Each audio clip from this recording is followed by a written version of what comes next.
Gazette du Togo, une vision sur l'actualité togolaise et sur le monde. Eh bien, messieurs, dames, bienvenue dans Actu Débat sur la 97.1, Actu Débat sur la Super Radio Métropolis Lomé, consacré bien sûr au débat sur les grands sujets de l'actualité nationale et internationale. Et ce matin, nous recevons pour vous le député Ouro Akpo Tchaniaou. Il est donc de l'Alliance nationale pour le changement. Monsieur Ouro Akpo, bonjour. Bonjour aux auditeurs et auditrices de la radio Métropolis. Merci d'accepter notre invitation. Monsieur Ouro Akpo Tchaniaou, c'est bien votre nom, bien habillé dans votre tenue traditionnelle. On l'appelle Agbala chez vous. On l'appelle, oui, Tem. C'est l'habit de Tem. C'est l'habit de Tem. Ah bien. Vous êtes Tem? Je suis Tem. Ah. Eh bien, ma première question à vous est celle de savoir comment se porte votre parti, surtout que les débats à l'Assemblée nationale, votre parti joue un véritable rôle dans les débats au niveau de l'Assemblée nationale. Effectivement, comme vous l'aviez si bien dit, notre parti se porte très bien. Nous sommes sur le terrain. On revient même d'une tournée nationale conduite par le président national, le chef de file de l'opposition, M. Jean-Pierre Fabre, dans le plateau. On était à Pelé et dans le Cloto. Et en tout cas, la tournée s'est bien passée. Et les débats à l'Assemblée nationale, comme vous le dites, ça se passe quand même très bien avec une contribution combien incommensurable des députés de l'ANC. Eh bien, votre parti, membre de CAP 2015, est entré il y a une semaine exactement dans une collaboration politique avec le groupe des 6 pour réclamer ensemble les réformes politiques. Et dites-nous quelle appréhension vous en faites en prenant également le travail que vous faites au niveau de l'Assemblée nationale. Non, il faut reconnaître que c'était un travail de longue haleine, parce que les contacts ont commencé il y a de cela 4 mois, 5 mois même environ. Vous vous rendez compte, lorsque le groupe des 6 est né, en même temps, lorsqu'ils ont fait leur déclaration, ils ont envoyé leur plaidoyer à tous les niveaux, au chef de file de l'opposition, au CAP 2015, pratiquement à tous les partis. Et on s'est rendu compte que sur le fond, il y a certains éléments sur lesquels nous sommes d'accord, que ce soit le CAP 2015, l'ANC et les autres partis et le groupe des 6. Bon, sur la forme, c'est vrai, il y a eu un certain nombre de discussions pour se mettre d'accord sur ce qu'il peut, en tout cas, ce que chacun peut comprendre par rapport à un certain nombre d'éléments. Donc, nous sommes rendus compte que sur 2 thèmes, à savoir les réformes et la décentralisation, nous avions le point de vue commun. Donc, à partir de cet instant, il était beaucoup plus aisé de se mettre ensemble pour mener la lutte afin que ces 2 objectifs puissent être réalisés. Donc, à partir de ce moment-là, il était prévisible que, en tout cas, l'arrimage des 2 groupes ne devrait pas quand même prendre beaucoup de temps. Peut-on comprendre par l'arrimage donc de ces 2 groupes que désormais vous tenez un même langage, puisque entre-temps vous n'étiez pas du tout dans la logique de plaidoyer qui est celle du groupe des 6? Oui, c'est pourquoi je disais que en tout cas sur la forme, il y avait certains éléments sur lesquels on n'était pas d'accord. Mais au fur et à mesure, tu sais, c'est nos amis les Ivoiriens qui le disent, on finit par s'entendre quand on se parle. Donc on a eu beaucoup de discussions et puis la synthèse a été faite, qui a été présentée à la population. Et en tout cas, maintenant, il reste à trouver en tout cas le moyen par lequel on va se mettre ensemble pour faire une pression sur le pouvoir afin que le peuple togolais puisse pousser un jour ce ouf de soulagement que chacun attend depuis. Et donc, à vous comprendre, vous optez pour une pression, non pour une négociation, un plaidoyer? Bon, dans tous les cas, il ne me revient pas aujourd'hui de fixer en tout cas la stratégie, mais dans l'objectif final, c'est que à la fin, les 2 thèmes sur lesquels nous sommes d'accord, on doit se mettre ensemble pour les revendiquer. La méthode sera fixée par en tout cas les responsables, mais dans tous les cas, on finira par arriver à ce stade. Vu l'attitude du pouvoir qui est en face, qui se présente comme en tout cas un pouvoir autiste, qui ne comprend pas, en tout cas lorsque on négocie avec lui, c'est que vous vous rendez compte à tous les niveaux et à tous les points, c'est qu'il faut arriver à un niveau inacceptable, en tout cas de pression, pour que ce régime recule. Regardez ce qui s'est passé hier à l'université. On ne peut pas comprendre que pour une simple AG, on se permet d'aller arrêter des étudiants, vandaliser les biens des étudiants, les blesser de ce niveau-là. On était la semaine passée à l'Assemblée nationale quand on a étudié et adopté la loi sur l'orientation de l'enseignement supérieur. Et il y a un article, je ne peux pas me retrouver, qui parlait de la franchise universitaire. Bien sûr. Et le ministre, en tout cas, était allé très vite sur ce point. Je me suis senti obligé de revenir sur cette question 2 fois de suite pour demander au ministre de nous préciser la notion même de la franchise universitaire. Et je me suis permis, malgré que ce n'est pas permis à l'Assemblée nationale, de prendre ma tablette pour aller sur Google et présenter la définition de la franchise universitaire. Et le ministre était obligé maintenant de revenir dans les détails pour nous dire que la police ne peut pas se permettre d'aller sur le campus universitaire, en tout cas en matière de maintien de l'ordre, sans l'autorisation des autorités universitaires. Et donc on comprend que c'est les autorités universitaires qui ont donné l'ordre. On comprend qu'aujourd'hui c'est les autorités universitaires qui sont responsables de ce qui arrive aux étudiants. À partir de cet instant, il faut que ce soit clair. Parce que la loi, elle est têtue et c'est la loi. Nous ne pouvons pas comprendre qu'à ce jour, une revendication universitaire peut déboucher sur une telle violence inadmissible avec des blessés. J'ai vu des images, je n'en revenais pas. Donc, c'est ce que nous disons, que ce régime est arrivé à un niveau où il ne comprend rien. C'est comme une femme qui ne donne jamais à manger à son enfant que lorsque l'enfant pleure. Est-ce que c'est une bonne femme? C'est une mauvaise femme. Dans la tradition africaine, une femme qui n'est pas en mesure de donner à manger à son enfant, sauf que si l'enfant ne pleure, c'est une mauvaise femme. Et c'est ce que nous disons, que ce régime est un régime mauvais, un régime dangereux, un régime prédateur. Et il faut que les Togolais puissent se réveiller. On ne peut pas l'accepter. Regardez au niveau de nos hôpitaux, regardez au niveau de nos écoles. Les images qu'on nous envoie de nos écoles primaires dans les villages, mais, on ne peut pas l'accepter après 50 ans de gouvernance. Et cette situation-là, moi j'ai fait l'université, en tout cas, et au moment où j'étais étudiant, ce n'est pas cette situation-là. Lorsque nous étions à Kara, en ce moment, quand je préparais ma licence en sciences politiques, j'enseignais à l'université de Kara. En 2007-2008, je ne peux pas vous dire ce qui s'est passé, mais les étudiants se sont mobilisés pour revendiquer à ce que l'État prenne en charge le restaurant universitaire. Et à l'époque, c'était le ministre Martin Adoyom qui avait pris en charge cette situation et on avait débloqué 150 millions pour la restauration à l'université. Je vous dis que de 2007 à ce jour, le restaurant universitaire de Kara ne fonctionne pas. L'argent a été débloqué. Qui l'a utilisé? Après, on nous a dit que ça a été utilisé pour faire la campagne présidentielle de 2010. Voilà la situation dans laquelle nous sommes. Les gens sont là, les étudiants souffrent. Mais lorsqu'on débloque les sous, moi je suis vice-président de la commission des finances. Tout ce qui a été dit à l'Assemblée nationale, nous n'étions pas d'accord. Le ministre même, dans sa demande, dans son plaidoyer avec les députés, puisqu'il était réservé 8,4 milliards pour la bourse et aide. Je lui ai posé la question, est-ce que c'est suffisant? Il a dit non, qu'il lui faut 10 milliards de plus. Mais ce n'est pas devant les députés qu'il faut venir faire ce plaidoyer. C'est au Conseil des ministres. Et ça veut dire que nous avions un régime qui ne tient pas compte de la souffrance du peuple, mais qui n'est là que pour faire souffrir le peuple. On ne peut pas accepter qu'on nous dise aujourd'hui qu'on est dans un régime où on prend en charge les besoins sociaux.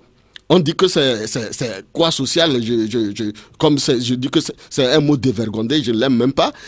On nous dit que c'est un régime social et c'est en ce moment qu'on matraque. On traque et on matraque les étudiants sur le campus. C'est inadmissible. Eh bien, les revendications, comme vous l'avez signalé, comme vous le dites d'ailleurs, et comme beaucoup l'observent, les revendications sont nombreuses, elles sont d'ordre social et politique, et aujourd'hui, on note une certaine résignation au niveau de la population qui accuse l'opposition togolaise de ne toujours pas faire les choses comme cela pourrait être fait pour pouvoir permettre à ce que, ou contraindre le pouvoir à mieux agir. Vous ne jouez pas votre rôle en tant qu'opposant, votre rôle d'influence ou qui sera votre rôle qui pourra bien sûr permettre à ce qu'il y ait une opposition capable, une opposition forte comme beaucoup le disent. Vous faites une forme d'amalgame que je me permets de recadrer. Ok. L'opposition c'est quoi? Le peuple c'est quoi? Le politique c'est quoi? Le député n'a pas de pouvoir sans le peuple. C'est la population qui doit agir. Le peuple vous a mandaté. Oui, il nous a mandaté pour aller légiférer en son nom. Mais il ne nous a pas mandaté pour sortir dans la rue et manifester. Non, s'il vous plaît, nous sommes en face d'un régime que nous tous nous reconnaissons, un régime dictatorial. Regardez les moyens de répression qu'ils mettent. C'est ça le vrai problème. Vous parlez de la résignation du peuple. Mais c'est vrai. Parce que ici, le régime qui nous régente ici utilise en tout cas la stratégie de Machiavel qui consiste à torturer, à maltraiter, à traquer les gens de telle sorte que ceux-ci sont obligés d'aller se recroqueviller dans leur, dans leur coquille. Et cette résignation... Sa résignation vient de la maltraitance du gouvernement et de ce régime. Mais quand vous interrogez l'opinion, parfois, certaines personnes disent que cette résignation vient du fait que la population ou le peuple est très déçu par l'opposition. Oui, par quoi? Dites-moi par quoi? Par cette division. Mais la division, c'est au peuple de voir si... Moi, je suis en train de vous parler. C'est à vous de savoir si ce que je dis, c'est vrai ou c'est faux. Mais lorsque vous acceptez les mensonges, vous invitez des gens qui ne représentent rien, qui viennent vilipender les autres, parce que vous voulez écouter des insultes, mais moi, je suis désolé. Ce n'est pas l'opposition qui... en tout cas, lorsque nous parlons, moi, mon oncle, Djobo Boukari, avait dit en 1993 qu'il faut distinguer l'opposition vraie de l'opposition. Mais on a fait l'amalgame dans ce pays de, en tout cas tous ceux qui sortent, ils disent qu'ils sont opposants, ils disent le mensonge le matin, ils disent autre chose le soir et tout le monde applaudit. Mais on a vu des gens mentir dans une station de radio que quelqu'un est mort. Le général Sangaré est mort. Un politicien qui vient dire ça et on l'écoute. Le soir, 10 minutes après, on est obligé de venir dire que c'est faux. Ça veut dire que tout ce que le gars a dit est faux. Mais on l'applaudit. La division vient d'où? La division vient du fait que le peuple, en tout cas comme l'a dit, le menteur ne vit qu'au dépend de celui qui l'écoute. Parce que le peuple a trop écouté les mensonges. Vous savez, en matière de communication, vous êtes mieux placé que moi. Lorsque vous parlez, et lorsque vous savez que quelqu'un ment, pourquoi vous l'écoutez? Mais le peuple a pendant longtemps écouté les mensonges. Et aujourd'hui, voilà, il se retrouve dans une situation où il ne se retrouve pas. C'est lui-même qui l'a accepté. Vous parlez de mensonges quand aujourd'hui on parle d'une certaine démobilisation de la lutte politique au Togo au niveau de l'opposition. Certaines critiques disent également que l'opposition leur a promis de prendre le pouvoir en 2010. Jean-Pierre Farou était donc à la présidentielle en 2015 également et toujours rien n'est fait dans ce sens. Et ils pensent que c'est être désabusé. Vous savez, c'est ce que j'ai dit, que l'opposition n'existe pas sans le peuple. Et Jean-Pierre Fabre n'existera pas sans le peuple. Et le député Ouro Akpo n'existera pas sans le peuple. Vous savez, je suis sorti de la prison en 2013 pour aller faire la campagne en une semaine pour gagner les élections. Dans l'affaire des incendies. Vous vous rappelez, j'ai été arrêté arbitrairement, coffré, dans le seul objectif de nous empêcher d'aller aux élections. Mais c'est sur la pression du peuple. Nous avions été libérés, nous sommes allés.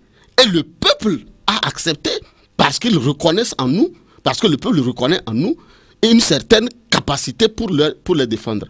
Mais pourquoi à un certain moment, lorsque vous savez que telle personne a cette capacité, mais on vient vous dire autre chose, dans la dynamique de 2010, puisque vous aviez énoncé, mais Jean-Pierre Fabre a fait ce qu'il devrait faire. Jean-Pierre Fabre a dit à qui veut l'entendre que ce régime est un régime de fraudeurs. Mais qu'est-ce que nous avions constaté? C'est qu'à un certain moment, puisqu'il fallait faire un front pour revendiquer, et lorsque certains partis politiques se sont associés, je voudrais parler du CAP 2015, mais c'est les mêmes personnes qui sont ressorties pour aller démobiliser. Aujourd'hui, la démobilisation, qui a démobilisé? Qui a démobilisé? Certains observateurs pensent que la participation du CAP 2015 à la présidentielle de 2015 est la cause de cette démobilisation. Mais ça veut dire que c'est une observation erronée. Parce que les élections de 2015 étaient une décision constitutionnelle.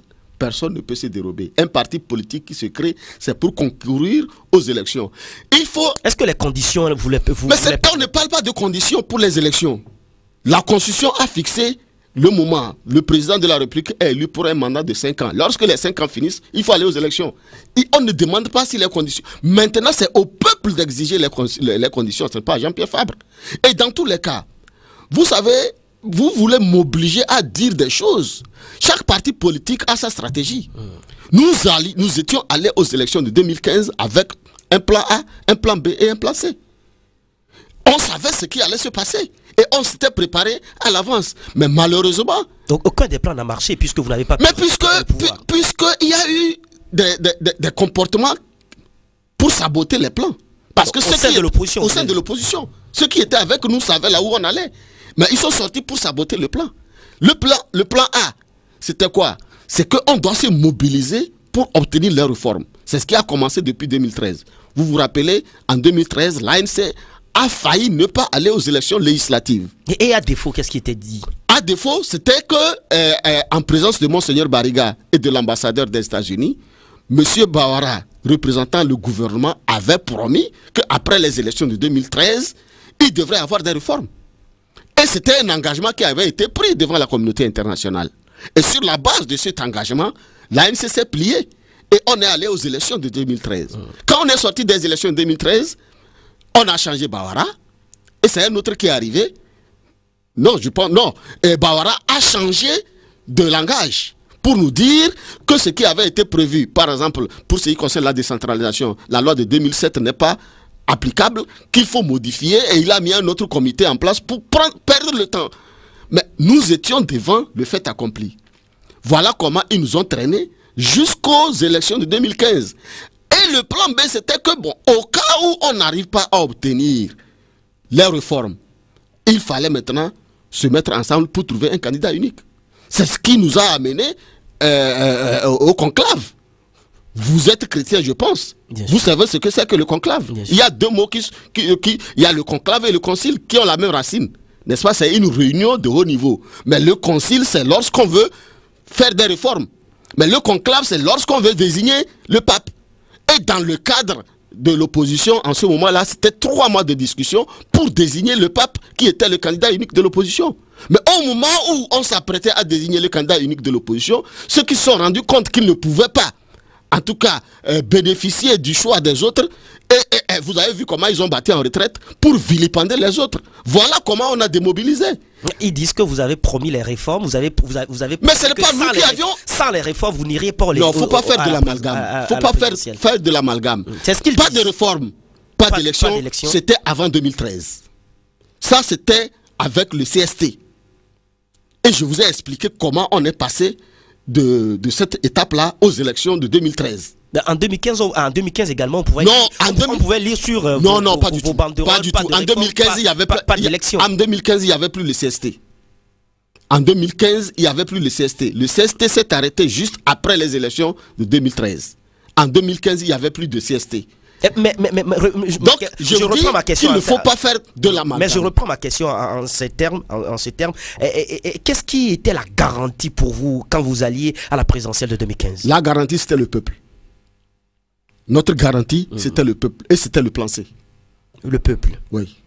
Et le peuple aura quel... Je ne vais pas aller dans les détails. Ok, mais oui, aujourd'hui vous entrez dans une nouvelle collaboration politique avec le groupe des 6 et certaines critiques pensent que vous pouvez aller au-delà de des 11 partis politiques en faisant appel à d'autres partis politiques et pour constituer un bloc ferme, un bloc uni pour faire face au pouvoir en place. Sinon, cette union sera peut-être considérée comme une union faible.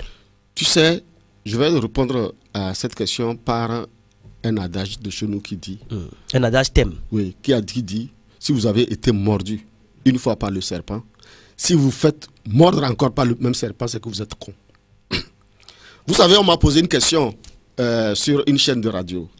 Est-ce que Jean-Pierre Fabre sera prêt désormais à collaborer avec n'importe quelle personne qui se réclame de l'opposition? J'ai répondu ceci. Si je suis le fils de Jean-Pierre Fabre, ou si je suis un parent direct, je lui dirai jamais de ne plus collaborer avec ceux-là qui sont prêts à le détruire. Mais en politique, vous convenez avec moi qu'il y a des alliances contre nature. C'est pourquoi j'ai dit que je vais répondre en 2 étapes. Puisqu'en politique, on ne dit jamais. Jamais. Jamais, c'est ça. N'est-ce pas? Parce qu'il y a des alliances contre nature, comme vous le dites. Mais attention, à un piège à con, c'est Jean-Pierre Fabre qui reprend toujours cette formule de général de Gaulle. À un piège à con, on n'est pas obligé de tomber. Est-ce que vous voyez? Je ne peux pas accepter des gens qui sont prêts à raconter des mensonges, qui sont là pour vilipender Jean-Pierre Fabre, et lui dire d'aller collaborer avec ces gens-là, qui le jour sont avec lui, et la nuit, ils sont les informateurs directs de Bawara et d'autres. Parce que plusieurs de nos stratégies ont foiré parce que certaines personnes jouaient à ce double jeu. Et ces personnes-là, on les connaît aujourd'hui. On les connaît. En tout cas, moi, je n'accepterai pas que cette collaboration-là puisse s'élargir jusqu'à un niveau où on va prendre ce qu'on appelle les gens de l'Est. C'est-à-dire, dans la lutte politique, il y a des gens qu'on appelle les gens de l'Est. Comme on le dit chez nous, des taupes.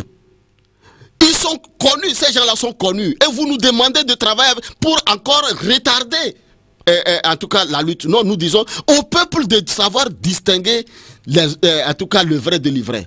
Oui, certes, toujours par rapport aux observations, on note que comme vous êtes dans une alliance qui n'est pas d'ordre électoral et qui porte essentiellement sur des thématiques, notamment les réformes politiques et la décentralisation, on pourrait faire appel par exemple à un certain Agbome Kodjo, Jikris Olympio, Agboibo. Vous savez, puisque ce n'est pas dans le cadre d'une élection. On dit qui se ressemble, s'assemble.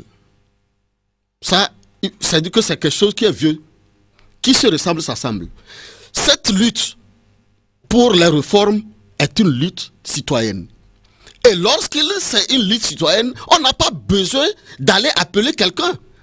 Parce que cette lutte, vous savez, chacun doit mesurer le risque avant d'arriver. La lutte que je suis en train de mener, si c'est Jean-Pierre Fabre qui était allé dans mon village me chercher aujourd'hui, je serais déjà parti. Parce que ce que je traverse chaque jour, chaque minute, chaque heure, fait que chaque fois je dois réfléchir, est-ce qu'il faut continuer ou pas? Alors si vous allez chercher quelqu'un, mais je vais vous donner un seul exemple. Après les élections de 2010, la première manifestation, il y avait M. Daoukou Péré et M. le responsable de Sursaut Togo, Kofi Nyamnyan. Lorsqu'on était arrivé en face de l'ambassade, en face de Kazef, au niveau des 4 ministères. Les 4 ministères, c'est au niveau du ministère de la Santé. Il y a un manguier sous le ministère, à côté du ministère de la Santé. Lorsque nous avions été gazés là-bas, on s'était reculé avec Daoukou Péré et Kofi Nyamnyan. Je ne peux pas vous dire ce qu'ils ont dit. Et quand ils sont partis, ils ne sont plus revenus. Parce que cette lutte était dure. Ils n'ont pas pu supporter. Mais ils ne peuvent pas. Parce que, mais c'est comme ça, c'est ce que vous vivez. Mais c'est ce que vous vivez. Appelez, vous avez appelé le nom le président de l'OBU. Le 12 juin 2012. Quand vous l'aviez, vous savez ce qu'il a dit? Vous ne pouvez pas imaginer ce que nous supportons dans cette lutte-là. Et on ne peut pas aller chercher quelqu'un qui va vous abandonner en route. C'est pour ça que nous demandons au peuple de prendre ses responsabilités. Il n'y a pas que l'opposition qui doit se mettre devant. Tout le monde doit sortir. Chaque individu est un maillon de la chaîne dont la marge de manœuvre n'est jamais nulle. Chacun doit agir dans son côté. Vous avez vu les étudiants, s'ils attendaient que ce soit le CAP 2015 qui va venir organiser les manifestations à l'université pour qu'on améliore. Mais ça va. La dernière fois, je disais à la population de Noukafou, mais chacun doit prendre ses responsabilités. Chaque individu est un maillon. Et chacun a une marge de manœuvre qui n'est pas nulle. Chacun n'a qu'à agir à ce niveau. N'attendez pas toujours que ce soit Jean-Pierre Fabre qui vous appelle. Mais nous devons nous mettre ensemble. Et pourquoi il faut encore attendre qu'on vous appelle alors que vous savez que vous êtes un citoyen? Vous avez le droit d'exprimer votre opinion. Et vous souffrez devant une oppression et vous attendez qu'on vienne vous appeler. C'est comme quelqu'un qui est malade et qui attend que quelqu'un vienne lui dire d'aller à l'hôpital. Vous trouvez ça normal? En tout cas, c'est l'autre là qui dit dans le malade imaginaire que tout être bien portant est un malade qui s'ignore.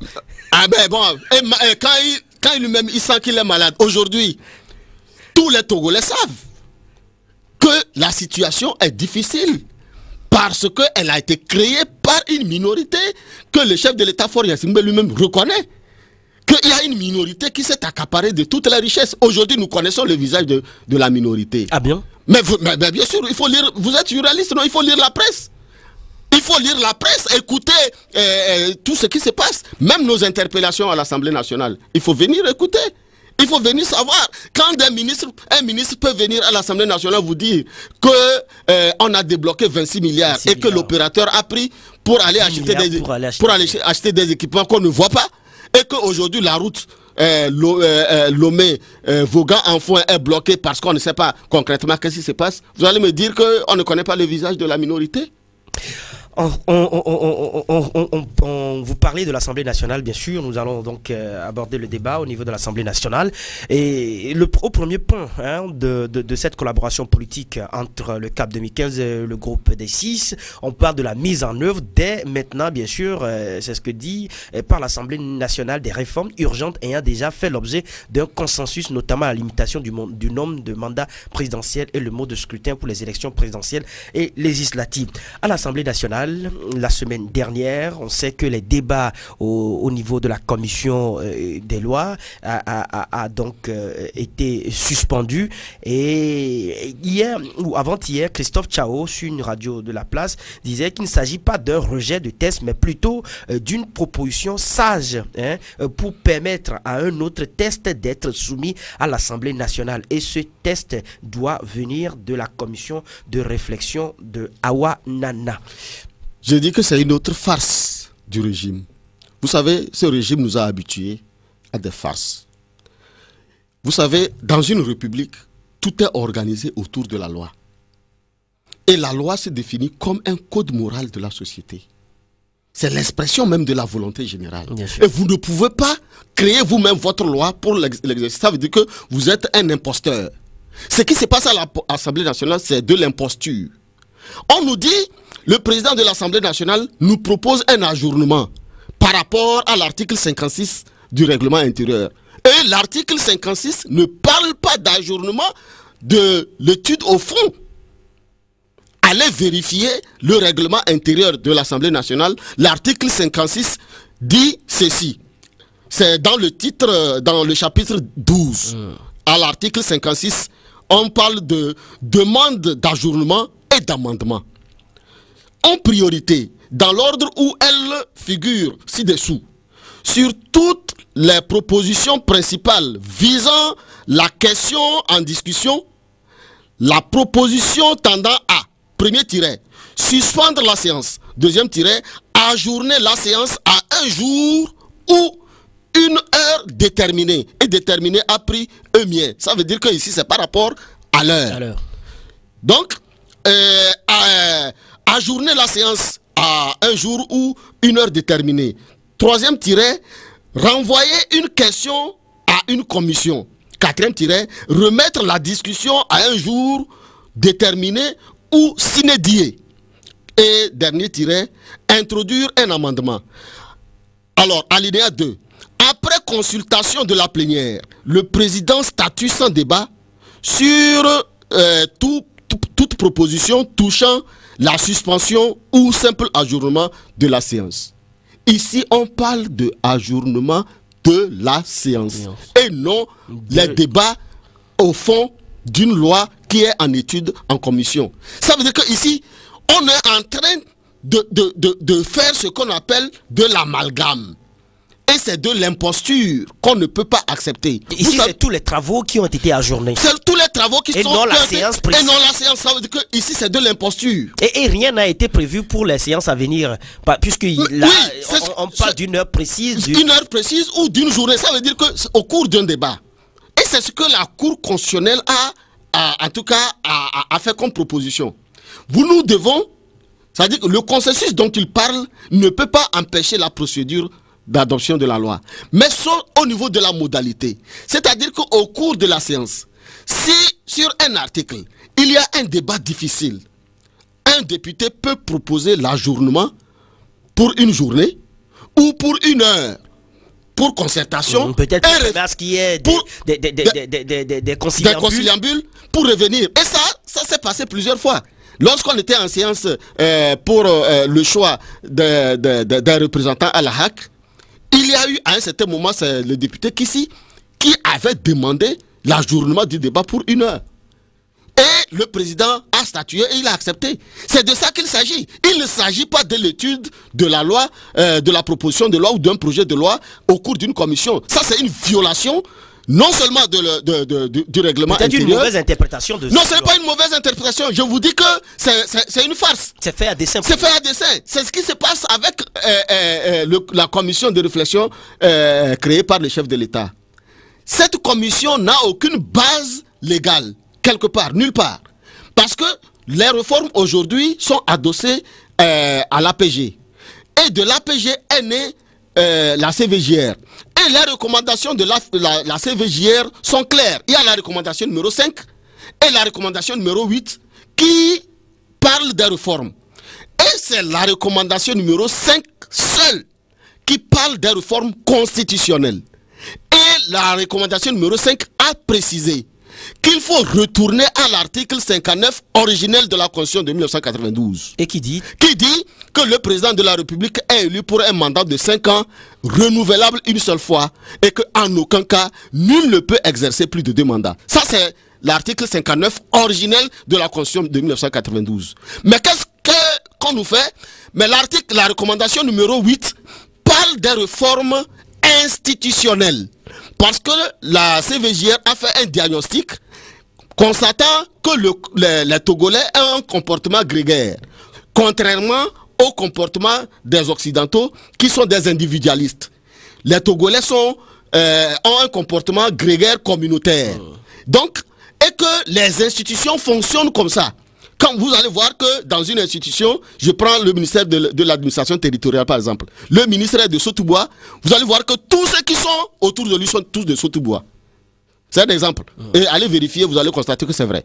Vous allez dans un ministère, le ministre est de tel, vous allez voir que la plupart de ses collaborateurs sont tous le choix des collaborateurs. Oui, ça dit que nous avions un comportement grégaire. C'est ça. Parce que ici, on ne défend pas la citoyenneté, mais on défend la communauté. C'est pour ça que la CVJR a recommandé de réformer les institutions.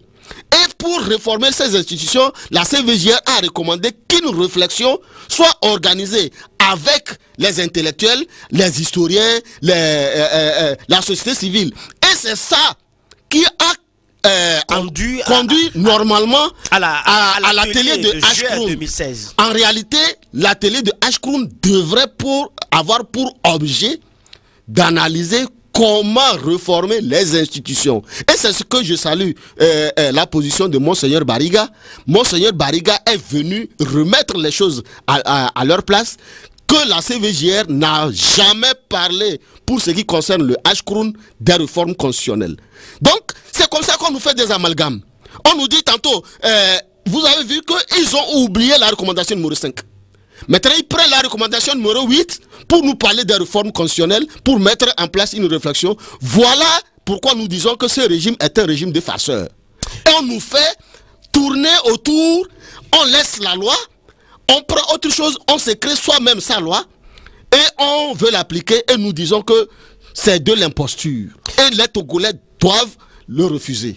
En tout cas, l'atelier de juin 2016, beaucoup de partis politiques qui ont été donc participants à cet atelier disent avoir trouvé un consensus quand même sur les sujets évoqués, notamment la limitation du nombre de mandats présidentiels et le mode de scrutin pour les élections présidentielles et législatives.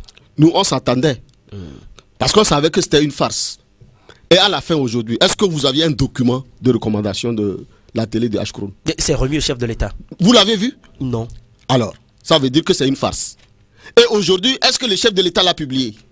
Il ne l'a pas publié. Vous voyez, donc c'est une farce. Et c'est comme ça qu'on est en train de nous tourner. C'est pourquoi nous disons que les Togolais doivent ouvrir les yeux. Il ne faut pas attendre, n'est-ce pas? Il ne faut rien attendre de ce régime parce que il laisse les besoins du peuple ailleurs. Leur seul objectif, c'est de comment s'agripper au pouvoir ad vitam aeternam.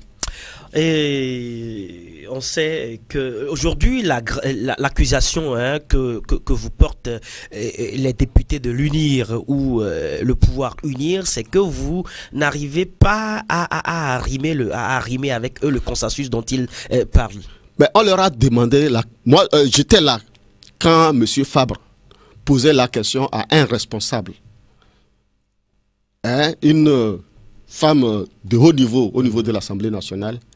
Vous parlez de consensus. Où est-ce qu'on va aller chercher le consensus? Elle est partie en courant. Nous demandons de nous dire où est-ce qu'on va aller chercher le consensus. Depuis 2016, M. Jean-Pierre Fabre a écrit à Faure Gnassingbé, le chef de l'État, pour lui demander de le rencontrer pour discuter sur un certain nombre de choses. Il a listé au moins 7 points sur lesquels il devrait s'entendre. Depuis 2016, il a écrit, il n'a pas répondu. Il a répété en 2017, il n'a pas répondu, alors que la loi l'oblige à le recevoir. Mais personne ne dit rien. Il va plus loin en disant que l'ANC a demandé de nous montrer dans la Constitution l'article qui parle de consensus et qui oblige les acteurs à aller vers ce consensus.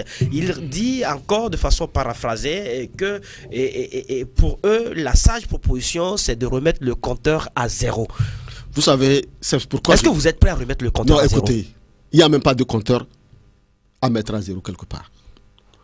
Vous pensez que dans une constitution... On comprend que vous n'êtes pas prêt pour non, c'est que vous ne comprenez... Si c'est le consensus que veut l'UNI, vous n'en voulez pas. Écoutez, monsieur le journaliste, ça veut dire que vous n'aviez rien compris. Vous n'aviez rien compris. Dans une constitution, il n'y a pas de compteur à mettre à zéro. C'est ça. Ça veut dire que, vous savez, je vous ai donné la définition d'une loi. Oui, c'est là le... Je dis que la loi est un code moral. Je vous comprends. Alors, vous avez vu dans une constitution, quelque part, on a dit le compteur à zéro. Oui, et c'est là où se pose le problème aujourd'hui. Moi, la question que je vous pose est celle de savoir et si aujourd'hui le consensus pour unir s'entend par le fait de remettre le compteur à zéro. C'est pourquoi moi je vous pose la question. Parce que nous, on n'a rien compris de cette histoire de compteur à zéro. Nous, on n'a rien compris. Parce que nous n'avions rien inventé. Nous n'avions rien inventé. Nous sommes partis de l'APG. L'APG a fixé le canevas. On dit qu'il faut aller faire des réformes constitutionnelles et institutionnelles. Au niveau des réformes constitutionnelles, il faut revenir sur le mode de scrutin et la durée et la limitation du mandat. N'est-ce pas? Or, la CVJR, dans sa recommandation numéro 5, est revenue là-dessus. Parce que normalement, les réformes devraient être faites avant même la mise en place de la CVJR. La CVJR a été mise en place en 2009, alors que l'APG a été signée en 2006. 3 ans sont passés, on ne l'a pas fait. La CVJR est revenue dans sa recommandation numéro 5 pour nous demander à tous les Togolais d'aller revenir sur l'article 59 originel. Ce n'est pas nous qui l'avions inventé. L'article originel, ça veut dire que ça existait. Et c'est Eyadema qui l'a enlevé. Oui, dans la constitution de 1992. Voilà, et on lui dit de remettre ça. Initiale. C'est ce qu'on nous dit de remettre ça. Alors de quel consensus on parle? De quel consensus on parle? Et le compteur à zéro, là, c'est quoi? On peut comprendre aisément aujourd'hui que si le consensus dont parle le pouvoir, le parti unir, s'entend par le fait de remettre le compteur à zéro, l'ANC n'acceptera jamais ce consensus. Mais pourquoi il le dit? C'est pour ça que la Cour constitutionnelle nous a dit d'aller étudier la proposition de loi de l'ANC en respectant la procédure, et que maintenant c'est au niveau de la modalité d'application, de vote, au niveau de la modalité d'adoption qu'il faut chercher le consensus. Et nous étions prêts. Ils n'ont qu'à apporter leur proposition. C'est pour ça qu'on parle d'amendement. L'article 56 du règlement intérieur parle d'amendement. Lorsque le député a un amendement à faire au cours d'un débat, n'est-ce pas? C'est à lui maintenant de dire, cet article-là, voilà ce que moi je veux. Et c'est ce qui est sa proposition. Et c'est ce qui est sa proposition. Et c'est là-bas que nous allons faire l'amendement. Il ne faut pas faire d'amalgame. Alors, je dis que M. Christophe Tchao, qui était juriste, fait de l'amalgame. Parce qu'il fuit les débats. Les débats, c'est à l'Assemblée nationale. Le chef de l'État a répondu à une lettre à Jean-Pierre Fabre, lui adressant, disant que les débats vont se faire à l'Assemblée nationale. Mais voilà que les députés fuient les débats à l'Assemblée nationale. Et vous allez nous dire que c'est nous qui bloquons. La Cour constitutionnelle a été claire. Allez-y, procédez de la manière qu'il faut, selon la pratique parlementaire. Maintenant, au moment de l'adoption, vous allez voir s'il y a consensus pour avancer. Et l'article 56 dont se prévoit maintenant le président de l'Assemblée nationale, c'est là-bas qu'il faut apporter l'amendement. Et nous attendions que le groupe parlementaire UNIR apporte son amendement lors des débats, mais ils ont fui les débats. Je pense que c'est beaucoup. Ça dit qu'il faut simplifier les choses que de créer des problèmes là où il n'y en a pas. Il dit, on peut aujourd'hui comprendre que l'UNIR ne voudrait pas que la loi, cette loi ou cet article 59 soit dirigé contre la personne de Faure Gnassingbé. Et c'est ce que Christophe Tchao dit, que votre proposition vise une personne. Et bien sûr, c'est la personne de Faure Gnassingbé. Dis-moi honnêtement, et c'est ce que nous demandons au peuple togolais, d'être honnête envers lui-même. Nous sommes d'accord? Je reprends l'article 59 que nous avions proposé, qui dit ceci. Conformément à la recommandation numéro 5 de la CVJR. Votre proposition, c'est... Notre proposition, elle est conforme à la recommandation numéro 5 de la CVJR. Puisque la recommandation numéro 5 de la CVJR, c'est de retourner à l'article 59 originel de la Constitution de 1992. Et l'article originel l'article 59 originel de la Constitution de 1992 dit ceci, je le répète une deuxième fois. Le président de la République est élu pour un mandat de 5 ans renouvelable une seule fois. En aucun cas, nul ne peut exercer plus de 2 mandats. Voilà l'article 59 originel de 1992. Et c'est le terme en aucun cas qui pose problème. Je dis, c'est l'article 59 originel de 1992. Et nous, dans notre proposition, on l'a remis en place. Le président de la République est élu pour un mandat de 5 ans renouvelable une seule fois. En aucun cas, nul ne peut exercer plus de 2 mandats. Alors, où se trouve le nom de Faure Gnassingbé? Qu'est-ce qui est dirigé contre Faure Gnassingbé? Faure Gnassingbé se retrouve dans cette situation qui, en aucun cas est maintenue, ne peut plus briguer d'autres mandats. Mais ça, c'est ce que le peuple veut. C'est ce que le peuple a voté à plus de 97% en 1992 qu'un groupe est allé enlever. On nous dit, suite au diagnostic de ce qui s'est passé en 2005, parce que n'oubliez pas qu'en 2005, il y a eu plus de 1000 morts. Et jusqu'aujourd'hui, on n'a pas fait le deuil de ces gens-là. Et on n'a pas précisé les responsabilités des uns et des autres. Aujourd'hui, on court derrière une hypothétique réconciliation.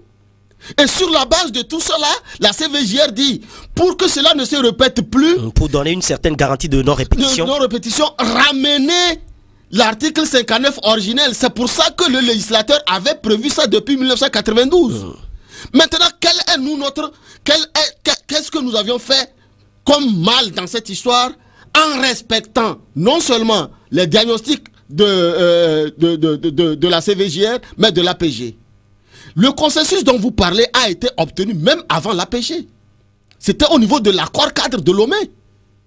Et Yadema avait donné sa parole de militaire devant Jacques Chirac qu'il ne se présentera plus. Et pourtant, on a eu la nuit de Saint-Sylvestre. C'est là-bas qu'il y a eu le consensus. Parce qu'après les élections de 1998, le pays était dans une situation difficile. Et il y a eu l'accord cadre de Lomé. C'est là-bas qu'il y a eu le consensus. Et Yadema a violé le consensus. Le 31 décembre 2002. C'est ce consensus-là qu'on dit de ramener. Mais aujourd'hui, ceux-là qui violent les accords, ceux-là qui violent leurs propres paroles, c'est eux qui viennent nous dire, nous, que nous refusons le consensus, alors que c'est eux qui ne respectent pas le consensus. Tout se passe comme si on vient de créer une situation alors que la situation existait. Depuis les élections de 1998, le pays est dans une situation qu'on dit de retourner, de ramener. C'est ce que nous parlons. Alors, où est-ce que nous avions parlé de Faure Gnassingbé? Où est-ce que nous allons parler de compteur à zéro? C'est là où je vous dis que quand vous me parlez du compteur à zéro, c'est que vous n'aviez rien compris. En tout cas, c'est pas moi qui parle du compteur d'un compteur à remettre à zéro. C'est le ministre, l'ancien ministre bien sûr, et député aujourd'hui, Christophe Tchao, qui en parle. Il joue à un jeu qu'il connaît. Et Monsieur Tchaniao, c'est ça, Ouro Akbo, vous avez dressé votre diagnostic et c'est là, tous les Togolais savent aujourd'hui que pour la position de l'UNIR, c'est de remettre le compteur à zéro. Et vous n'êtes pas d'accord sur cette position et beaucoup se demandent qu'alliez-vous faire? Non, nous n'avions rien. Qu'allez-vous faire? Nous n'avions rien à faire que de faire respecter la volonté populaire. Faire respecter la volonté populaire, s'entend par quoi? Lors du dernier meeting que l'ANC et le CAP 2015 a organisé au niveau de Kodjanji, le chef de file de l'opposition, M. Jean-Pierre Fabre, a dit quelque chose de très important. Quoi? Vous savez, nous les députés, nous sommes des délégués du peuple. L'article 4 de la Constitution dispose que la souveraineté appartient au peuple. Et c'est par délégation de cette souveraineté que nous, les députés, nous sommes à l'Assemblée nationale pour légiférer au nom du peuple, conformément à sa volonté. Bien sûr. Mais voilà qu'au niveau de l'Assemblée nationale, nous sommes bloqués. Il revient au peuple de reprendre sa souveraineté et l'exercer. C'est quoi demander au peuple de reprendre sa souveraineté et l'exercer? Vous parlez d'un soulèvement? Mais moi, je ne l'ai pas dit. Moi, j'ai dit que le peuple, vous savez, quand le chef de l'État, Faure Gnassingbé, était allé rendre visite au pape, le pape a dit quelque chose de très important. Vous êtes journaliste, je sais que vous vous rappelez de ça. Le pape l'a dit, allez écouter votre peuple. C'est ça. Mais où est-ce qu'il va écouter le peuple? Ça veut dire que le pape même sait que le peuple doit s'exercer, le peuple doit crier fort. Et où est-ce que le peuple doit se mettre pour crier? C'est dans la rue. Mais c'est ça. Et la dernière fois, lorsque le président de l'Assemblée a proposé l'ajournement, un député nous a dit qu'il faut faire en sorte que le débat sur les réformes ne vienne pas dans la rue. C'est pour ça qu'il propose l'ajournement. Nous avions compris que le régime au pouvoir a peur de l'expression du peuple. Il ne veut pas. Il ne veut pas. Mais alors que la souveraineté appartient au peuple, ça veut dire qu'on empêche le peuple d'exercer sa souveraineté. Et la souveraineté du peuple s'exerce de deux manières. Soit par les élections, ou soit par la rue. Et ça s'est passé dans beaucoup de pays. Ça s'est passé au Burkina Faso. Au Burkina Faso, Blaise Compaoré voulait réformer la constitution par rapport à lui. Mais le peuple n'était pas d'accord, il a dit niet. Les députés étaient prêts à aller voter dans le sens de Blaise Compaoré. Mais le peuple a dit, la souveraineté c'est à moi, le peuple s'est levé, il a revendiqué sa souveraineté, il l'a exercé. Je ne pense pas que le peuple burkinabé est différent du peuple togolais. Non. Certains observateurs pensent que en politique, comme le disait Machiavel, le choix n'est pas toujours entre le bien et le mal, mais le pire et le moindre mal. Est-ce que, à défaut de tomber dans une situation beaucoup plus compliquée, vous ne pensez pas choisir le moindre mal? Nous avions choisi le moindre mal. Vous l'avez déjà choisi. C'est pour ça que nous avions, après le rejet du projet de loi portant modification de certains articles présenté par le gouvernement à la suite des débats de Togo Télécom 2, nous avions réintroduit une nouvelle proposition qui a été bloquée. Et cette proposition avait été bloquée, c'était en 2014. Et nous avions réintroduit une nouvelle. Celle-ci, c'est le moindre mal. Et nous avions encore saisi la Cour constitutionnelle, qui nous propose aussi le moindre mal, qui nous dit que le consensus dont vous parlez, vous pouvez l'obtenir à l'Assemblée nationale au cours de l'étude. Et le règlement intérieur nous donne les moyens pour obtenir ce consensus-là, dont l'article 56, qu'on utilise de tort et à travers aujourd'hui. C'est ça le moindre mal. Ce que vous aviez à proposer, amenez-le. Proposez votre amendement, puisque la Constitution, le règlement intérieur de l'Assemblée nationale vous donne droit. Proposez votre amendement à l'Assemblée nationale. Mais ils refusent. Ils ne veulent même pas qu'on aille dans le débat. Parce que lorsqu'on étudie une loi à l'Assemblée nationale, il y a deux parties. La première partie, c'est, comment l'appelle-t-on là, l'exposé des motifs, les raisons pour lesquelles on a introduit la loi. En tout cas, la nécessité, le besoin et ainsi de suite. Ils nous ont posé des questions, nous avions répondu. L'exposé des motifs est clair. Maintenant, l'étude particulière, c'est article par article. C'est là-bas que les députés vont apporter leur amendement. Et ce n'est toujours pas fait. Ce n'est pas fait, c'est bloqué. Et ils nous proposent maintenant un ajournement sur la base d'une hypothétique réflexion, conclusion d'un comité de réflexion qui n'a aucune base légale, qui n'a aucune base légitime.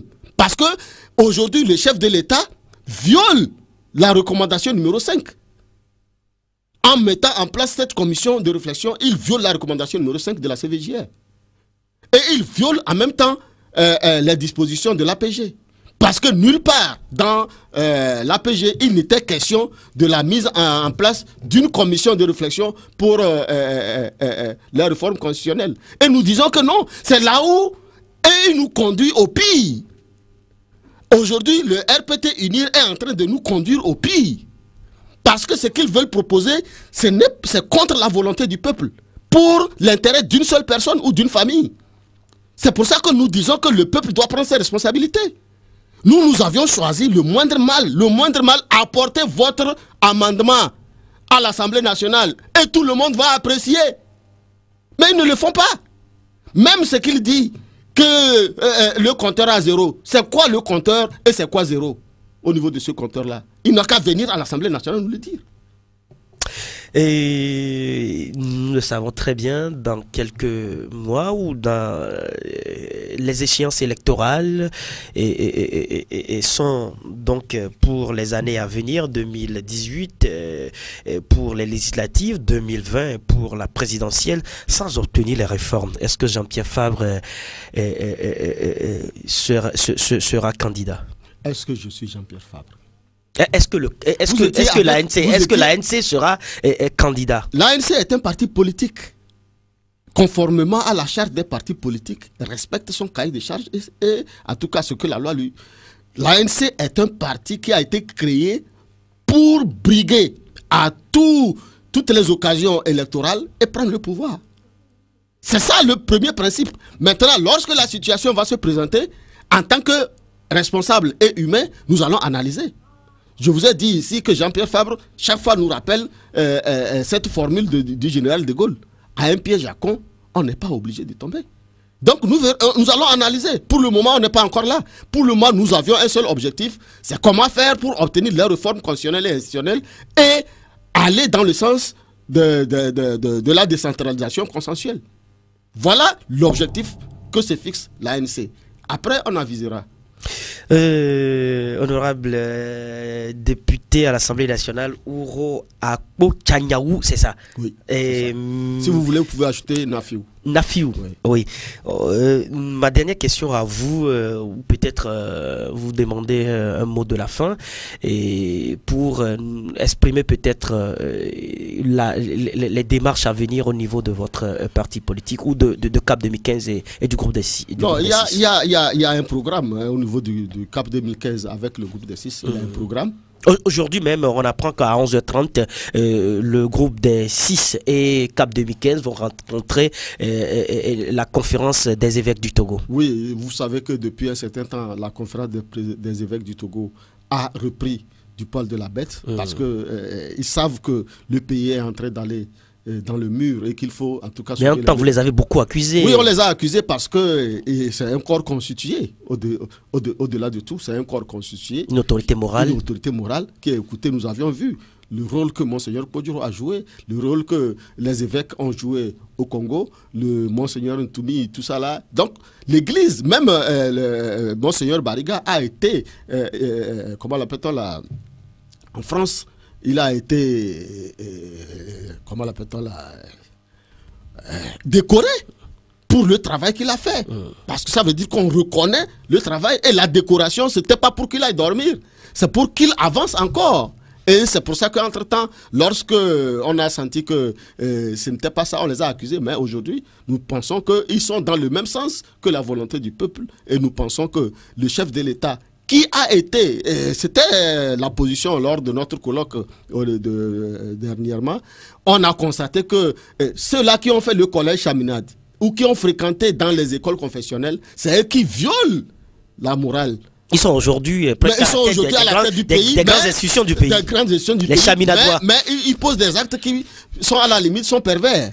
Et on ne comprend pas. Est-ce qu'on a posé la question à un prêtre qui était là? Est-ce que c'est un échec de l'éducation des organisations confessionnelles? Lui-même, donc, ils ont un rôle de faire le suivi. C'était la conclusion à laquelle on était arrivé, c'est que, en tout cas, les hommes de Dieu doivent faire le suivi. L'éducation, ça ne doit pas s'arrêter après les études, mais ça doit continuer aussi après. Donc nous les félicitons pour en tout cas la dynamique dans laquelle ils sont. Je voudrais dire ceci, peut-être pour finir. Vous savez, c'est Boutros Ghali qui l'a dit. Si vous ne voulez pas qu'on lève la main sur vous, il faut lever la voix. Les Togolais aujourd'hui doivent lever la voix. Parce qu'on nous a piétinés, ça fait trop longtemps. Actuellement même, nous sommes en train d'étudier la loi portant création des communes. Peut-être que vous allez trouver une autre occasion pour vous inviter pour en parler, puisque ça fait aussi un débat farouche. Il y a des choses inacceptables. Il y a des choses inacceptables dans la création de cette commune-là et qu'on ne peut pas laisser comme ça. Il faut que le peuple prenne ses responsabilités. Il y a des populations qui sont laissées pour compte. Je prends le cas des populations de Hanoukope, Kodovia Kope, Nikonakpe, qui ne se retrouvent nulle part dans le découpage qui est en train d'être fait, un peu partout. Donc, c'est inadmissible et inacceptable. Donc, il faut que le peuple, à un certain moment, pour éviter qu'on lève la main sur lui, qu'il lève la voix. Nous sommes arrivés à ce niveau-là. Merci à vous, Ouro Akpo-Tchaniaou, Nafiou, d'avoir accepté de débattre de ces sujets-là avec nous à la Super Radio Métropolitaine Lomé. C'est un devoir citoyen et nous sommes disposés. Et je vous remercie très sincèrement pour votre invitation. Merci à vous qui nous avez suivis ici à Lomé, partout ailleurs. Merci à Rapide pour l'assistance technique au micro. Elik Plim Goka Adokanou, c'est bien moi. Au revoir et prenez très bien soin de vous. Et n'oubliez toujours pas que la vie est une chance, mieux une grâce. La Gazette du Togo, une vision sur l'actualité togolaise et sur le monde. Rejoignez-nous sur le www.lagazettedutogo.com ou sur nos comptes Facebook, Twitter et YouTube. Pour tout contact, écrivez à contact@lagazettedutogo.com ou appelez le 92 80 88 53. La Gazette du Togo, c'est l'information en continu.